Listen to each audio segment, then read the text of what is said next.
Hey y'all, we got the front drop done, sitting about 2 inches lower. It looks kind of like this. And we're gonna try to make the back match it and level the truck out. According to my phone, we have 68 days, 11 hours, 31 minutes, and 10 seconds till scraping the coast this year. So what we're gonna do today is do an axle flip. What we're doing is the axle mounts under the leaf spring. We're gonna make it mount on top of the leaf spring. We have all the necessary hardware. We're gonna show you how to do that.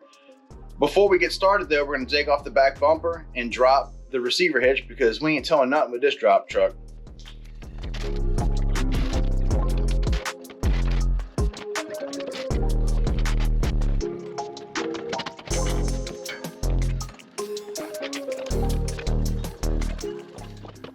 No, you gotta pull down. Pick up. It comes off. Bumper's off. Now it's time to take the shocks down. We're gonna just kind of disassemble it in order and then flip it on top of the leaf springs and then put it back together and see how much drop we get out of it.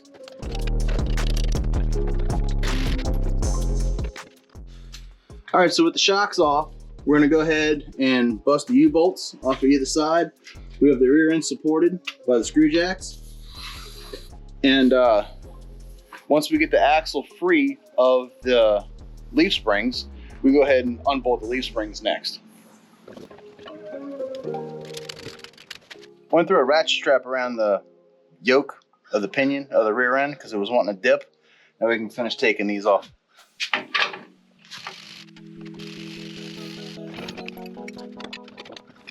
Thing to do now is take these rear shackles off and put some drop shackles on, but we're not going to need them anymore because we're doing the axle on top of the spring, so the standard shackle should go back on and give us the drop we're looking for. I'm so glad I bought a lift. It was cheap too. It was like 2,600 bucks, and I got 2 tire machines with it for like a total of like 4,200. That's like my best video. Yeah, it is. If you don't know, go check it out. Check out my playlist. Like and subscribe. We're doing big things a little bit at a time. These little things, but you know, it'll eventually end up to big things.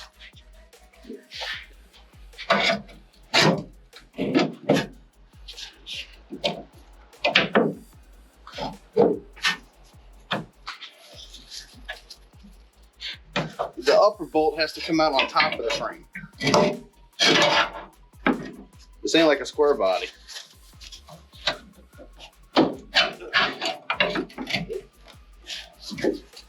Yeah, except I'm not left-handed. There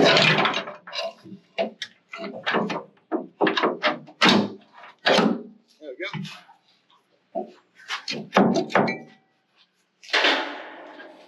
Next thing we do is pull the front bolt out, then we can pull the whole leaf spring out so we can flip that center pin, and we'll show you how to do that next.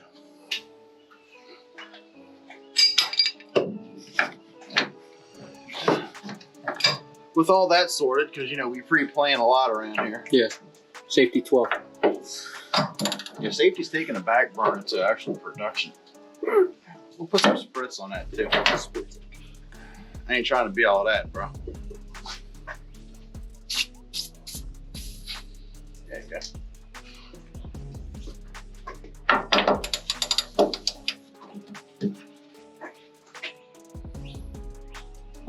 Went to the doctor and said I was a beast. This is what he was talking about.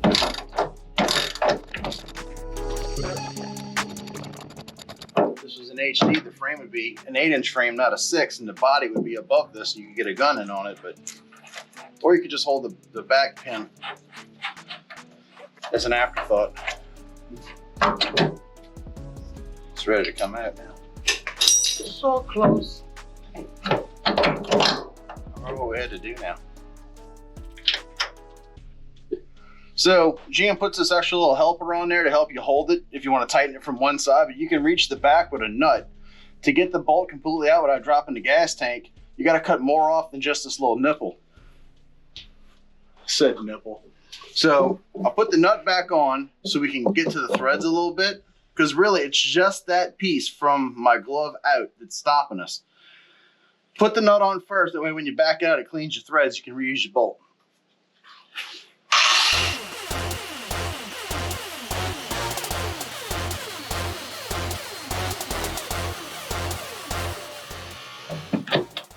There you go. Pull a bolt out the bottom. And then you can take this leaf spring. There's him. You got it? The shapes are awkward. There it comes. And they're not light. No. The front's gonna be labeled with tape usually. If not, mark it before you take it apart. One spring.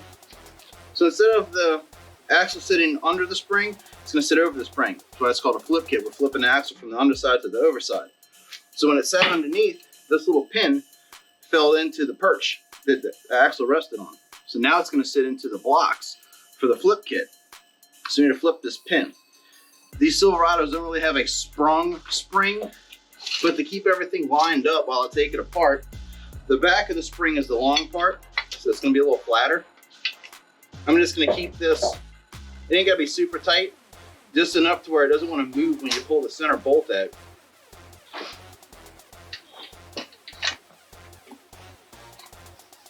And then this is going to spin, so make sure you got your vice grip. You put it on it pretty tight. You hit it with your impact. Thanks, Pete. We'll see if it comes off with no problem. Oh, spun. It's gonna be 5 or 10 tries. Okay. This is conical shape, so it always wants to work its way off of it as this impacts. You might have better luck with a wrench, but I'm lazy.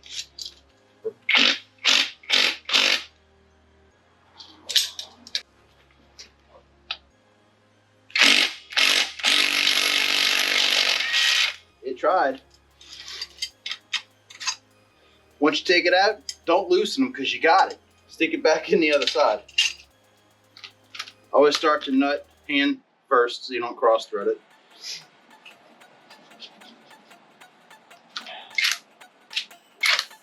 Zip it back together.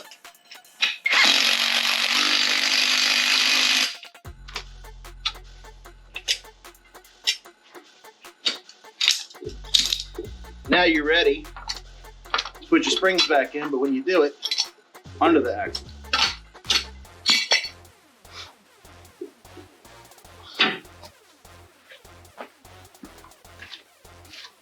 All right, so we're gonna go ahead and lift the axle up.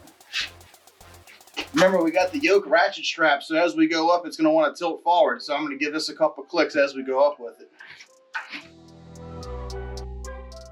Cool. And then this is, it's right in line, it looks really good.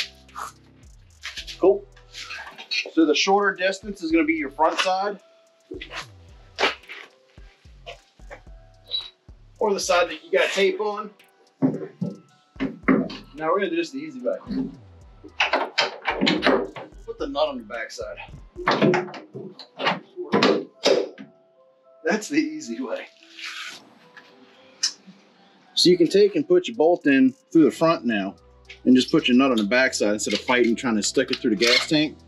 So we're gonna take off the caliper and this brake line that runs back here and where it bolts to the axle right here.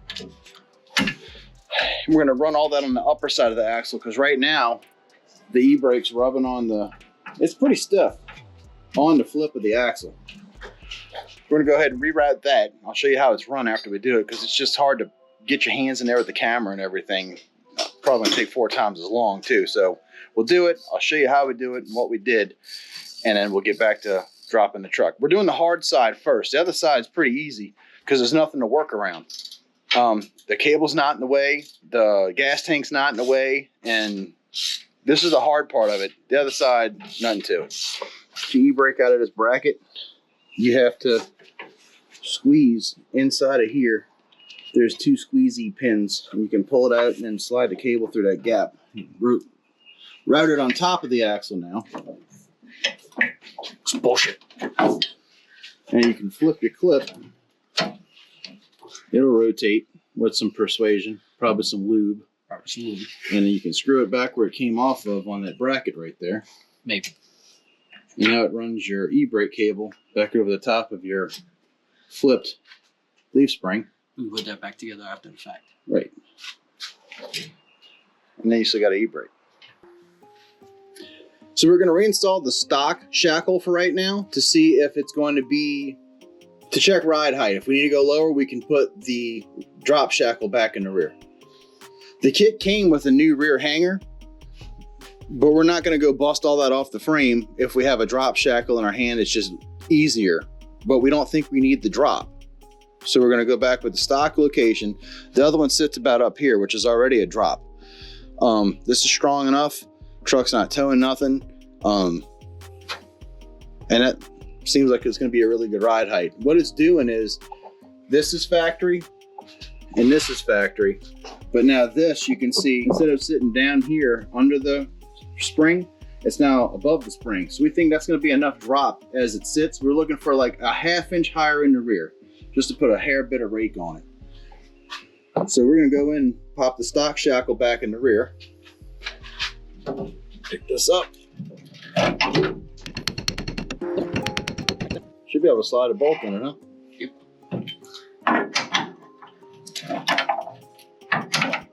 Wait. This is one of those hindsight's 2020 things. Let's put the shackle on the stock spring first, because you ain't gonna be able to slide that bolt through. Yeah, gotcha. Or put the nut on it.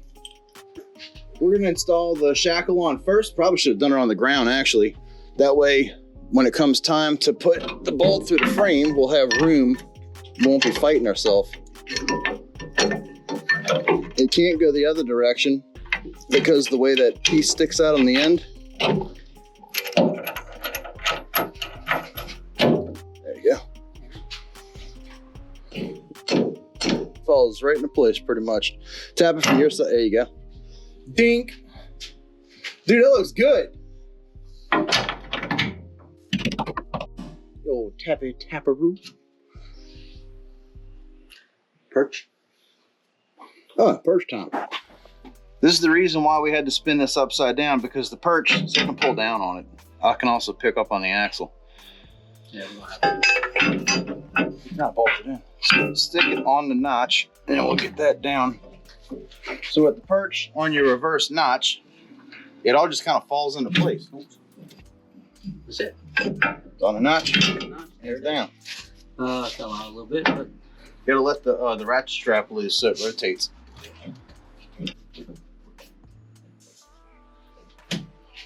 Or else we're keeping the stock geometry by keeping the stock hangers. Right there, good. Perfect. This block that takes it the difference sits right in the pin. Back to me. Right there, fell right in place. Yep. We can drop this axle all the way down on the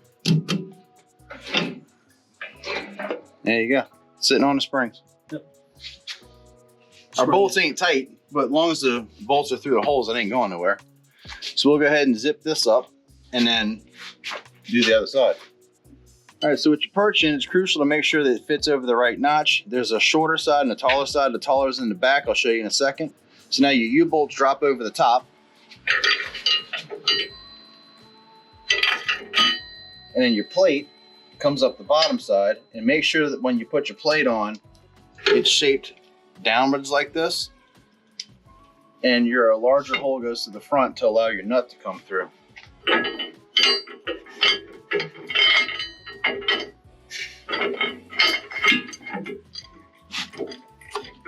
I'm gonna pinch them tight up here while you tighten them down there. Well, they're nylon, so just to get them started, you have to run them up. Gotcha.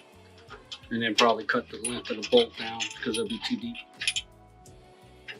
Washer that nut. Yes. Bam, baby. I got the droppies. Dropsies.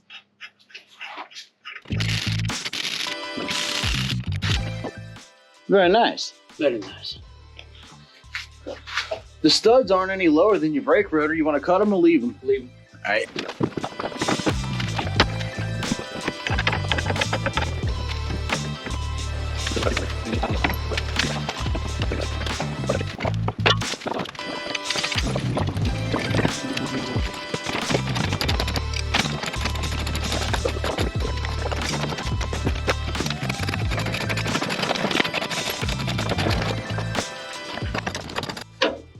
So we got all of the bolts tight for the hangers in the front and the shackles in the rear. All of the U-bolts are tight. You're gonna want to take it for a ride and then retighten them again.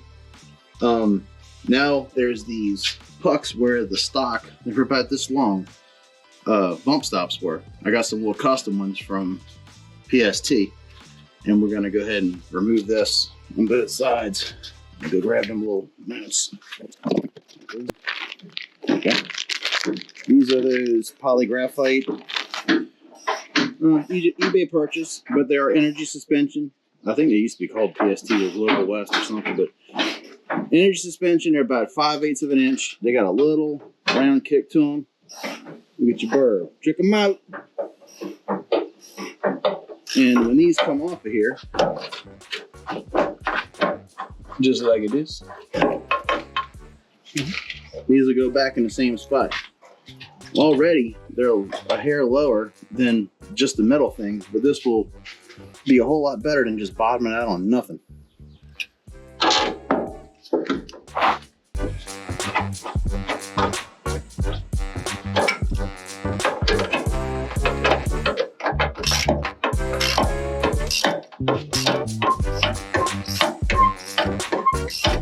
Masta P working hard.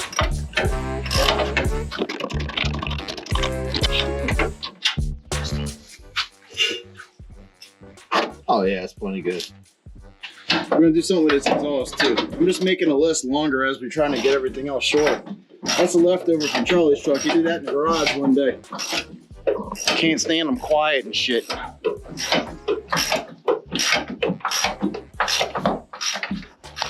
is how much you dropped it. All right.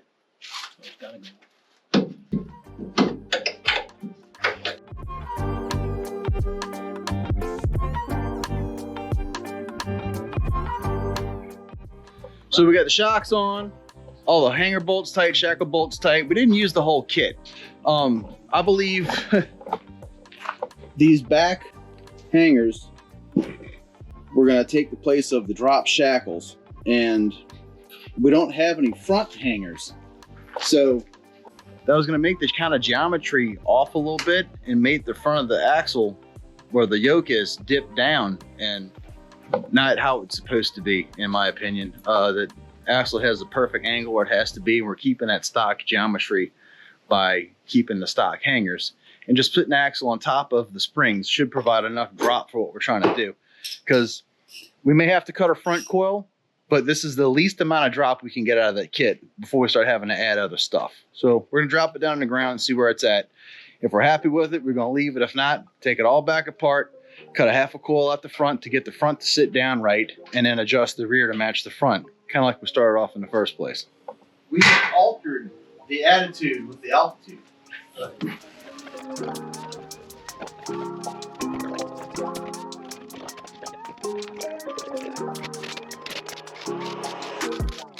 I'll let you do the honors. Press the button. Hey, press the button. Yeah, no, the levers. Push it in. Yeah! Dude, that's perfect. Yeah. That's it. Ain't no cutting nothing.